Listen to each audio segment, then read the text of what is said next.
అందరికీ నమస్కారం. తమ్ముడు మొహిద్దీన్కి చాలా ఎమోషనల్ అయిపోయాడు. రాజకీయాలు ఈ కుట్రలో కుతంత్రాలన్నీ మామూలే. మనెమ్మటి ప్రైజ్లు ఉన్నారు, మనకేమీ ఇబ్బంది లేదు. అట్లాగే ఆసిఫ్ బాయ్కి, మన బాబ్జీకి, మన వెంకటరావు యాదవ్కి, అందరికీ మన వాళ్ళందరికీ, అట్లాగే మన రహీంకి, మన గౌస్ ఖాన్ గారికి, బాషా గారికి, డాక్టర్ గారికి, మన మునీర్కి, ఇంకా మన పేర్లు సరిగ్గా ఇంకా మైండ్లో రావట్లేదు ఏమనుకోమండి అందరికీ. అలాగే మీ అందరికీ కూడా పేరున హృదయపూర్వక నమస్కారాలు. ఈరోజు మీ అందరితో కలవడం నాకు చాలా సంతోషంగా ఉంది. నేను మిమ్మల్ని ఓట్లు అడగడానికి రాలా, అది గెలిపి మీరు నేను ఎక్కడ కూడా నా ఓటు అడగను. ఎందుకంటే 2014లో అడిగా ఓటు, 2019లో కానీ 24లో కానీ నా ఎమ్మెల్యే ఓట్లు అడుగుతాను, కానీ నా ఓటు అడగను.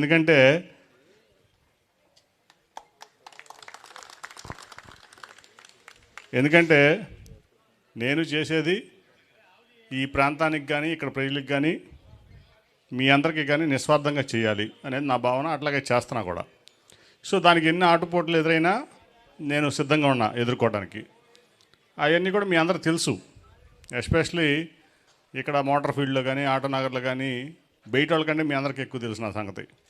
అట్లా నేను ఇవాళ ఎందుకు వచ్చానంటే ఇక్కడికి, నాకు ఆటోనగర్లో కానీ ఇక్కడ కానీ పిలిస్తే ఎవరు పిలిచినా నాకు ప్రాణం లేచి వచ్చినట్టు ఉంటుంది. ఎందుకంటే 1966లో నేను పుట్టిన సంవత్సరంలో ఈ ఆటనగర్ పుట్టింది. నేను పుట్టిన సంవత్సరంలో మా తాతగారు కూడా పెద్దలు ఆ రోజు రామ్మోహన్ రావు కానీ ఇంకా పెద్దలందరూ మన రాఘవయ్య గారు కానీ వీళ్ళందరూ కలిసి ఆటనారు ఇక్కడ కావాలి అని చెప్పి అనుకున్నప్పుడు మా తాతగారు కూడా వెంకయ్య గారు కూడా దీంట్లో ఒక ప్రధాన భూమికి పోషించారు ఆటనారు రావటంలో. ఆ రోజు ఆ పెద్దలో ఏర్పాటు చేసినటువంటి ఈ ఆటనారు కొన్ని లక్షల మందికి జీవనోపాధి కల్పించింది ఇప్పటివరకు కూడా. అవునా కదా? అంటే మన పెద్దలందరూ ఆ రోజున 1966లో అంటే 65 సంవత్సరాల పైన అయిపోతుంది. 60 సంవత్సరాల క్రితం మన పిల్లలు ఇక్కడ మోటార్ ఫీల్డ్లో ఉన్నటువంటి మన పిల్లలు బాగుండాలి, మన వాళ్ళందరూ బాగుండాలి. కొన్ని ఏళ్ల పాటు ఈ ఆటోనగరు ఇక్కడ ఉన్న ఈ ప్రాంతంలో ఉన్నటువంటి వ్యక్తులకి జీవనోపాధిగా ఉండాలని చెప్పి వాళ్ళు ఆలోచించినటువంటి పరిస్థితిలో ఇవాళ వరకు కూడా మీ అందరూ ఇక్కడ తరతరాలుగా చాలామంది కొంతమంది యాడ్ అవుతూ వచ్చారు. సో ఇవాళ వరకు కూడా ఆటనారు ఇట్లా నడవడం జరుగుతుంది. ఇందాక అదే నేను బాబ్జీతో చాలా అందరూ మాట్లాడుతున్నప్పుడు కూడా నేను చాలా చర్చిస్తూ ఉన్నా బాబ్జీ గారితో. ఏంటి ఇవాళ మన ఆటనారు పరిస్థితి? ఇవాళ టెక్నాలజీ పెరిగిపోయింది కదా, అట్లాగే మరి లేటెస్ట్ టెక్నాలజీలో మన వాళ్ళు ఎట్లా అడాప్ట్ అవుతున్నారు, మరి ఇక్కడ ఏంటి ఎట్లా ఉన్నాయి, మన షెడ్లు ఎట్లా నడుస్తున్నాయి, మన వాళ్ళంతా ఎట్లా నడుస్తున్నారు, మరి టింకరింగ్ కానివ్వండి, లేకపోతే కట్టలు వేసుకునే వాళ్ళు కానివ్వండి, పెయింటర్లు కానీ ఎలక్ట్రీషియన్లు కానీ దాదాపు 15-17 అసోసియేషన్లు ఉన్నట్టున్నాయి కదా మన ఏటీఏలో బాబ్జీ గారు. 14 అసోసియేషన్లో అందరూ కలిపి మరి ఎంత ఉన్నారు. అట్లాగే డిస్పోజల్ మార్కెట్, ఇందాకే మన డిస్పోజల్ సోదరులతో మాట్లాడుతూ అడిగా, మరి టెక్నాలజీ మారిపోయింది కదా, ఇప్పుడు అంతా లేటెస్ట్ టెక్నాలజీ డిస్పోజల్ అంటే కొంచెం ఇబ్బంది పడుతున్నాం అని చెప్పి వాళ్ళు కూడా చెప్పడం జరిగింది. సో అట్లా కాలానుగుణంగా ఎవల్యూషన్తో పాటు ఈ ఆటనగర్ ఆటలు పోట్లు తట్టుకుంటా మీరందరూ కూడా మరి చాలా చక్కగా ఈ ఆటనగర్ అంటే అన్ని కులాలు అన్ని మతాలు ఉన్నటువంటి ప్రాంతం ఇది. ఒక కులం ఒక మతం ఉన్నట్టు కాదు, మీరందరూ కూడా కలిసి ఒక సోదర స్వభావంతో మనందరం ఇక్కడ జీవనం సాగిస్తూ ఉన్నాం. పిల్లలు ఇందాక బాబ్జీ గారు అన్నట్లు మీ పిల్లలందరూ కూడా చాలామంది పిల్లలు బాగా చదువుకుని సెటిల్ అయ్యి రాజశేఖర రెడ్డి గారికి ఇచ్చినటువంటి ఫీజు రియంబర్స్మెంట్ కానివ్వండి, రకరకాల దీంతో మీ యొక్క కృషి వల్ల కానివ్వండి బాగా చదివించుకుని పిల్లల్ని ఇవాళ విదేశాలకు పంపించిన కొంతమంది అయితే, ఇక్కడే బాగా సెటిల్ అయిన కొంతమంది అయితే, వ్యాపారాల్లో కొంతమంది అయితే ఇక్కడ మంచి జీవన విధానం సాగిస్తున్నటువంటి ప్రాంతంలో మన ఆటనగర్ను మనం కాపాడుకోవాలని మీరు అందరూ కూడా ఇంకా మరి ఇక్కడే మీరు మీ దీన్ని వృత్తిని కొనసాగిస్తున్నారు. దానికి చాలా సంతోషం. అట్లాగే ఆ రోజు సూర్యమేస్త్రి గారు, దివాకర్ మేస్త్రి గారు వీళ్ళంతా కొత్త ఆటనగర్ వస్తుంది, రోడ్డు లేదు, దానికి రోడ్డు ఇవ్వాలని వచ్చినప్పుడు నేను చాలా ఆనందపడ్డా. ఎందుకంటే ఆ రోజు మా తాతగారు ఈ ఆటనగరు ఇక్కడ ఏర్పడటానికి ఒక కారణం అయితే, నాకు ఒక అవకాశం వచ్చింది. మళ్ళీ మోటార్ ఫీల్డ్కి కానీ మళ్ళీ ఆటోనగర్ కానీ రవాణా రంగ కార్మికులకు కానీ మీ అందరికీ నేను ఉపయోగపడాలనే ఉద్దేశంతో ఆ రోజు ఆటోనగర్ రోడ్డు లేకపోతే 2 ఎకరాలు ఉన్నది ఎన్కేపాడులో మెయిన్ రోడ్ ఫేసింగ్ రోడ్డు ఇస్తే, ఇప్పుడు అదే బాబ్జీ గారు అంటున్నారు మీరు ఆ రోజు ఊరినే ఇచ్చారు, వాళ్ళది 80,000 ఉంది అక్కడ గజం అని. అంటే గజం 80,000 అంటే వాళ్ళు 80 కోట్లు. కానీ నాకు చాలా ఆనందం, 80 కోట్లు ఇచ్చినందుకు కాదు, ఒక ఆటో నగర్కి మీ అందరి కోసం ఇప్పుడు సరే ఇప్పుడు అక్కడ ఇండస్ట్రీ రావచ్చు అదేదో రావచ్చు, ఒక మంచి కారణం కోసం ఉపాధి కల్పించడం కోసం అక్కడ ఆటనగర్ ఏర్పడదంటే ఆ రోడ్డు ఇవ్వటం నా అదృష్టంగా భావించాను నేను, డబ్బుల గురించి కాదు. ఇవాళ 80 కోట్లు అవ్వచ్చు, రేపు 800 కోట్లు అవ్వచ్చు, అది వేరే సంగతి. కానీ ఇక్కడ స్థలం సరిపోక 350 ఎకరాలు ఇది ఈ ఆటోనగరం. ఇది సరిపోయినప్పుడు ఎక్స్టెన్షన్కి అక్కడికి వచ్చినప్పుడు అక్కడ మరి ఆ మంచి కారణం కోసం నేను ఒక పని చేసినప్పుడు నాకు చాలా ఆనందం. అప్పుడు నేనేమి ఎంపీ అవుతాను అనుకోలేదు, రాజకీయాల్లోకి వద్దాం అనుకోలేదు, అసలు రాజకీయాల్లోకి వచ్చే ఆలోచన కూడా లేదు. కేవలం మన ఆటోనగర్ ఎక్స్పాండ్ అవుతుంది, మన సామాజికంగా మన బాధ్యత అని చెప్పి ఆ రోజు ఇవ్వడం జరిగింది. అదే బాబ్జీ గారు ఇప్పుడు గుర్తు చేస్తున్నారు, నేను మర్చిపోయాను అసలు దాని సంగతి కూడా. బాబ్జీ గారు గుర్తు చేస్తున్నారు, ఇప్పుడు 80,000 ఉంది అక్కడ గజం అని. గుడ్, మంచి దీనికోసం కాజ్ కోసం ఆ రోజు ఇచ్చాం. ఇప్పుడు ఉన్నటువంటి పెద్దలు వచ్చి అడిగారు, ఎమ్మటే ఒక నిమిషం కూడా ఆలోచించలే నేను. అటువంటి కార్యక్రమాలు చేసుకుంటా సమాజం కోసం నిలబడ్డాం.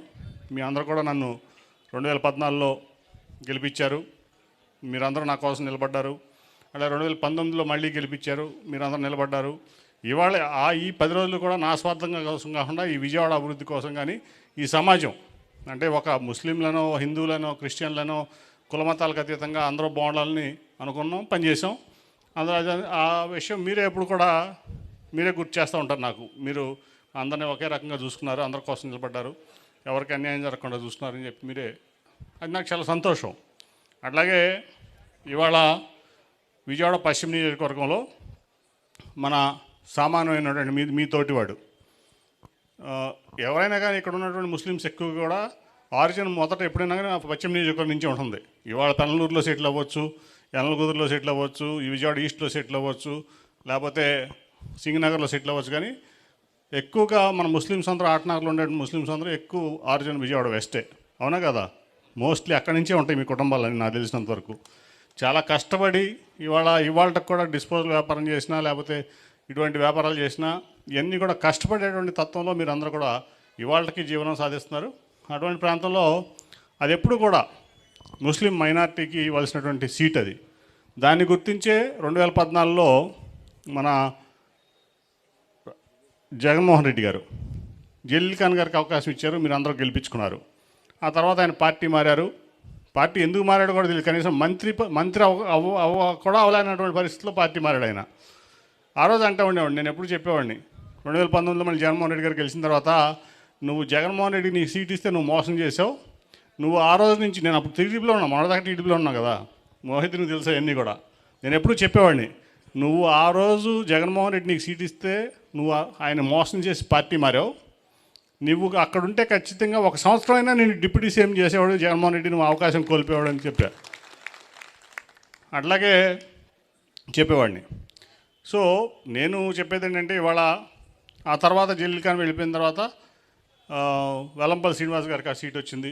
తర్వాత మళ్ళీ జగన్మోహన్ రెడ్డి గారు అది ముస్లిం సీటు, ఖచ్చితంగా ముస్లింలకి ఇవ్వాలి, దాంట్లో రెండో ఆలోచన లేదు. కాబట్టి పార్టీ కమిట్మెంట్ ఉన్నటువంటి వ్యక్తి, సామాన్యమైనటువంటి వ్యక్తి, అందరికీ సేవ చేసుకునే తత్వం ఉన్నటువంటి వ్యక్తి, ఒక కార్పొరేటర్గా, తర్వాత ఆయన ఇచ్చినటువంటి మైనార్టీ ఫైనాన్స్ కార్పొరేషన్ చైర్మన్గా అందరికీ సేవ చేసుకున్నాడు, నిస్వార్థంగా ఉంటాడు, మీ అందరి పట్ల చిత్తశుద్ధితో ఉంటాడని చెప్పి ఆ ముస్లిం మైనార్టీకి ఇవ్వాలని చెప్పి ఆసిఫ్ భాయ్కి ఇవ్వడం జరిగింది సీటు. దానికి కూడా మళ్ళీ అక్కడ వెల్లంపల్లి గారు 5 ఏళ్ళు పనిచేస్తే, మంత్రిగా పనిచేస్తే ఆయన్ని తీసుకొచ్చి సెంట్రల్ నియోజకవర్గంలో పెట్టి మరీ మన ఆసిఫ్ భాయ్కి మీ సోదరుడు మీలోని వాడైనటువంటి ఆసిఫ్ భాయ్కి జగన్మోహన్ రెడ్డి గారు సీట్ ఇచ్చారు. సరే, ఫస్ట్ నుంచి మీకు కూడా తెలుసు, నేను తెలుగుదేశం పార్టీలో ఉన్నప్పుడు కూడా చాలామందికి అపోహ ఉండేది, మా అమ్మాయి శ్వేతాన్ని పెడతారని అక్కడ, లేదా రకరకాల నేను పబ్లిక్గా అనౌన్స్ చేశా. అది అయితే విజయవాడ పశ్చిమలో ముస్లిం మైనార్టీలకు ఇవ్వాలి, లేని పక్షంలో ఒకవేళ ఏమైనా ఇబ్బంది పెడితే బీసీలకు ఇవ్వాలి తప్ప అక్కడ ఓసీ సీట్ కాదు అది, ఎస్పెషల్లీ కమ్మ సీట్ కాదని చెప్పి నేను చాలామందికి చెప్పేవాడిని.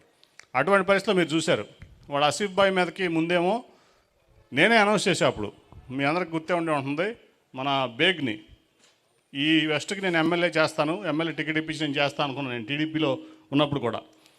ఎందుకంటే ఒక మంచి మైనారిటీని అక్కడ ఒక రేపు సమాజానికి ఈ రాష్ట్రానికి మైనారిటీలకు ఉపయోగపడే నాయకుడిని తయారు చేయాలనేది ఆ రోజు నుంచి నా లక్ష్యం. అది విజయవాడ పశ్చిమలోనే కుదురుతుంది మనకి ఎక్కడైనా కానీ కృష్ణా జిల్లాలో, ఉమ్మడి కృష్ణా జిల్లాలో 16 నియోజకవర్గాల్లో ఎక్కడైనా మైనార్టీకి సీట్ ఇచ్చి ఒక మైనార్టీ నాయకుడిని తయారు చేసి ఒక మైనార్టీల కోసం పనిచేసేటువంటి మనిషిని తయారు చేయాలంటే అది ఓన్లీ విజయవాడ పశ్చిమ నియోజకవర్గంలోనే సాధ్యం అవుతుంది. అది గుర్తించినటువంటి వ్యక్తి జగన్మోహన్ రెడ్డి, ఆ తర్వాత నేను. సో ఆ రోజున బేక్నికి అనౌన్స్ చేశాను అన్నమాట నేను.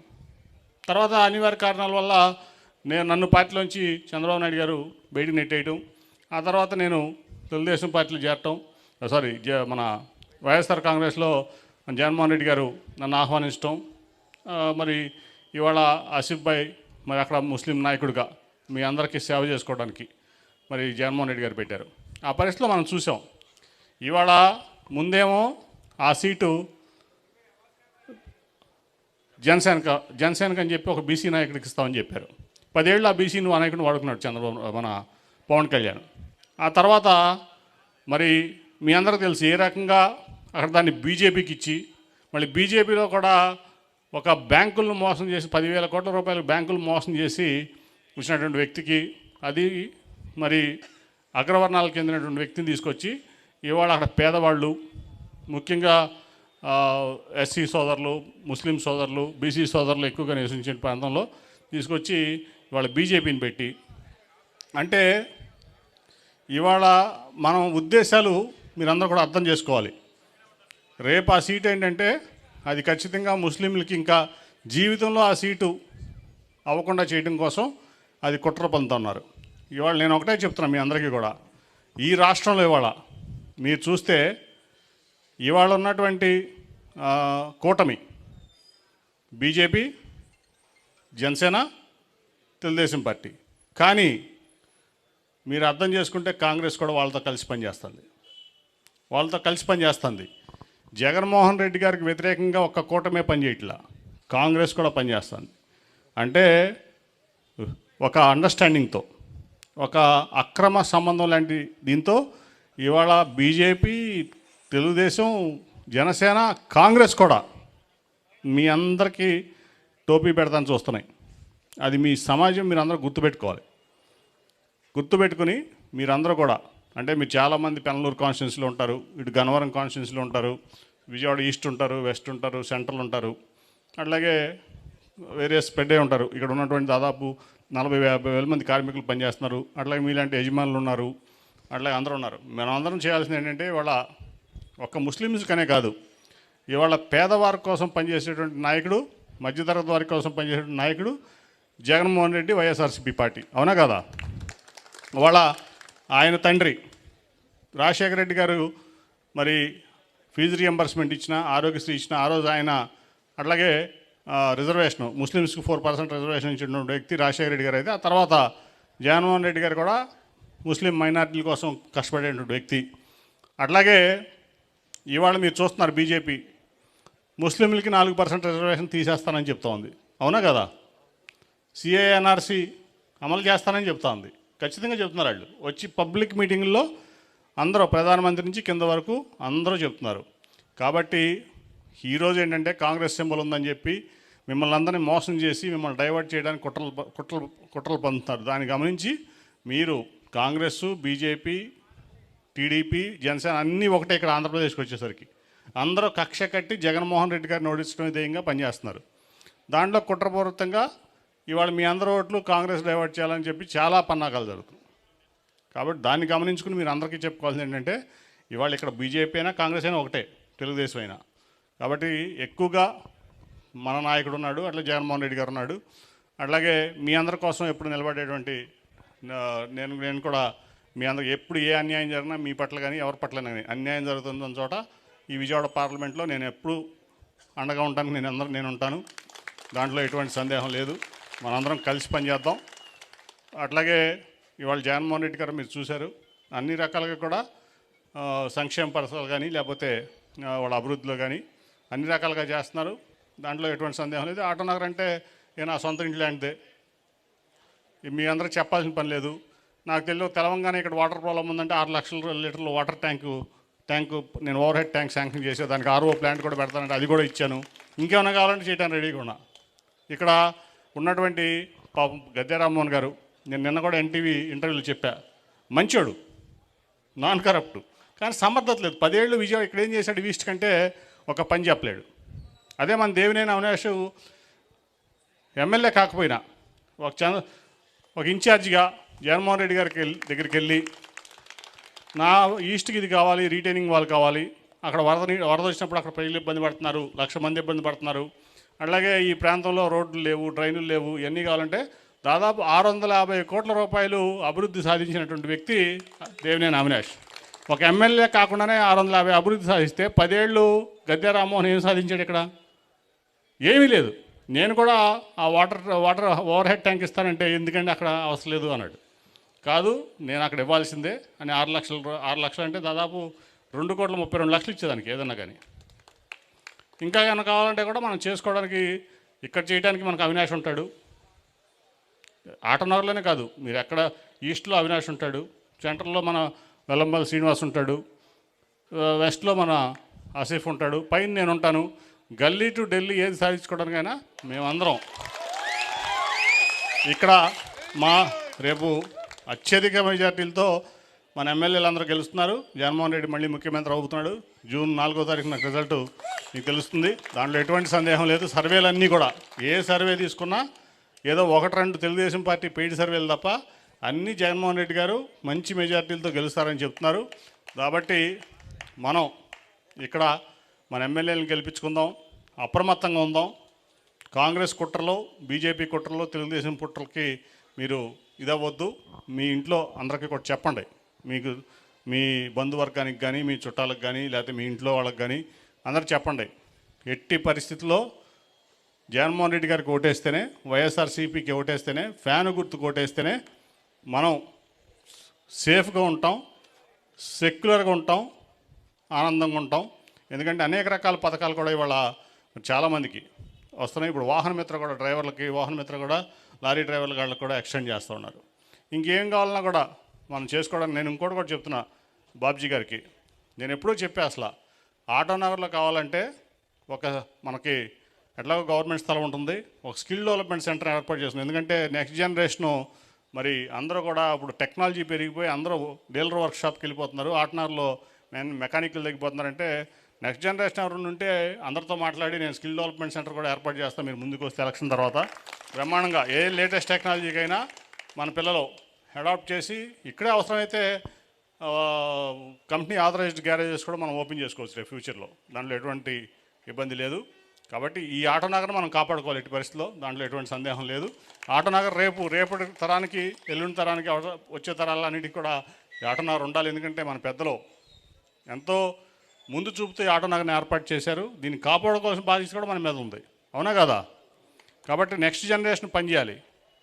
మన పిల్లలు కాకపోతే ఇంకా వేరే పిల్లలు ఐటీఐ చదివిన వాళ్ళు, డిప్లొమా చదివిన వాళ్ళు, పాలిటెక్నిక్ చదివిన వాళ్ళు స్కిల్ డెవలప్మెంట్ సెంటర్లో మనం పెట్టుకుంటే అన్ని కంపెనీలతో మాట్లాడచ్చు. అశోక్ లేలాండ్తోనో, టాటాతోనో, ఐషర్తోనో, ఓల్వోతోనో, మర్సిడీస్ బెంజ్తోనో మాట్లాడి మొత్తం అందరినీ కూడా తీసుకొచ్చి ఇక్కడ స్కిల్ ట్రైనింగ్ ఇస్తే మన ఆటనాల్లో మన షెడ్యూల్లోనే మళ్ళీ మన బళ్ళని కూడా రెడీ చేసుకోవచ్చు టెక్నాలజీతో. అటువంటి ఇబ్బంది ఏం లేదు.